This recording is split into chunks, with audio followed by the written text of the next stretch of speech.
हर तरफ पेड़ पौधे आते हैं नजर, बेले हैं चढ़ी हुई दीवालों पर। समझ में ना आए हमने कितना भी सोचा, बागीचे में घर है या घर में बगीचा। शेखर्स ग्रीन हाउस।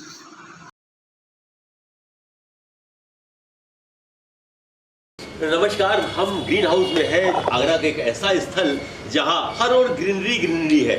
और आइए उनके सजाने संवारने वाले भाई चंद्रशेखर शर्मा जी से मुलाकात करते हैं। शर्मा जी नमस्कार। स्वागत है सर जी आपका। भाई हमने अपने दर्शकों से वादा किया है कि हम हर बार एक नए। शेखर भाई, मैं आपके हाथ में ये शायद अमरूद की बोनसाई है ना?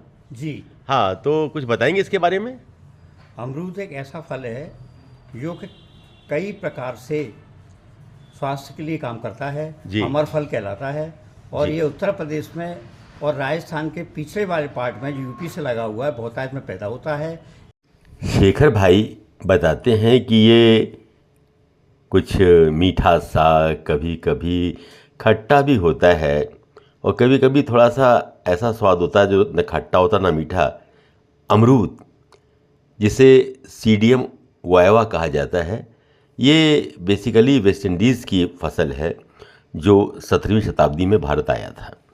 लेकिन हमारे भारत के कुछ लोग ये मानते हैं कि ये भारत का ही फल है और इसका प्राचीन नाम अमृत फल था।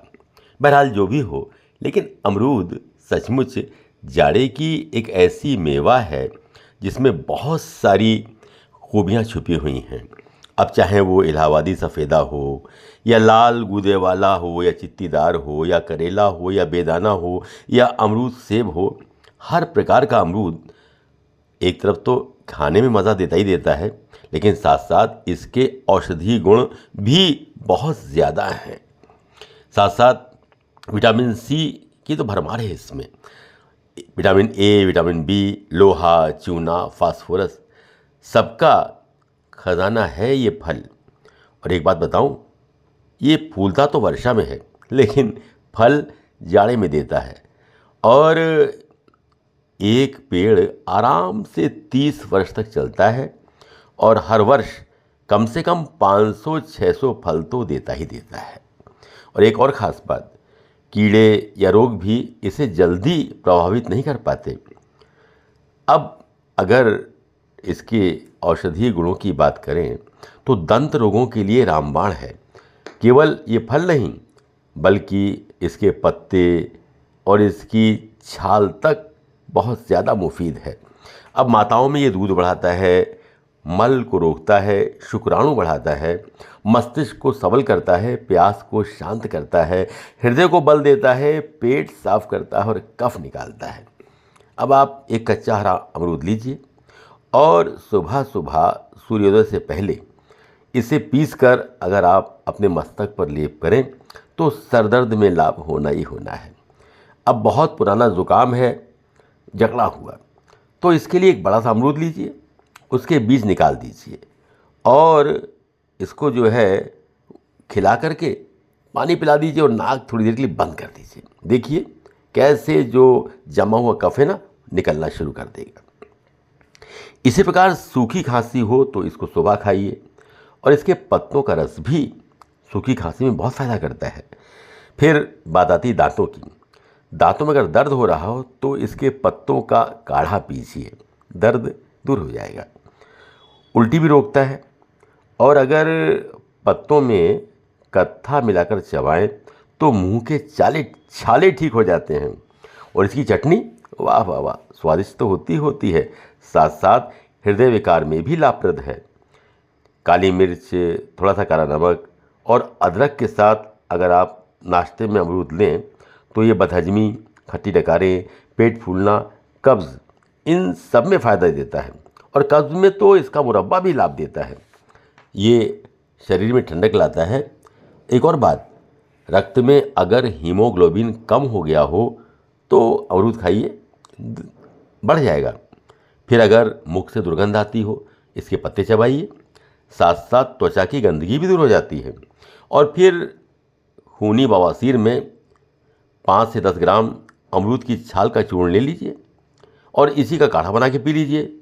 धीरे धीरे बवासीर आपकी दूर हो जाएगी। इसके पत्ते पीसकर अगर आप गठिया के दर्द के स्थान पर लगाएं तो भी फ़ायदा होता है। और एसिडिटी के लिए भाई साहब ये तो रामबाण है। इसके बीज निकालिए और गुलाब जल और मिश्री मिला करके ले लीजिए, एसिडिटी दूर। साथ साथ एक सावधानी ज़रूर रखें, गर्भवती स्त्रियां या स्तनपान कराने वाली माताएं ज़्यादा ना खाएं बस। तो मित्रों, ऐसा फल है ये जो खुद तो आप सबके लिए लाभ देता ही देता है। इसकी पत्तियां भी, छाल भी, सब कुछ आपके लिए इतना लाभप्रद है और बहुत सस्ता फल है। इसे तो जाड़े का सेब कहा जाता है। हाँ, एक बात तो बताना भूल ही गया, ये गर्म और शुष्क जलवायु में और हर प्रकार की मिट्टी में हो जाता है, इसलिए बड़ी आसानी से इसे लगाया जा सकता है। हम लोग इस समय देश के प्रसिद्ध साहित्यकार अशोक अश्रु जी के यहाँ है। अशोक जी, आपने भी लगता है कि ग्रीन हाउस आप गए हैं और वहाँ से प्रेरणा ली है। हाँ जी, बिल्कुल सच है ये बात। आज हमारे यहाँ चंद्रशेखर जी और सुशील सरस जी पधारे हुए हैं।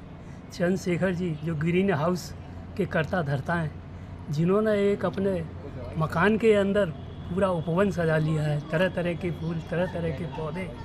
उसी से मैं प्रभावित हुआ और मैंने भी सोचा कि अपने यहाँ मैं भी एक छोटी सी बगीची लगाऊं।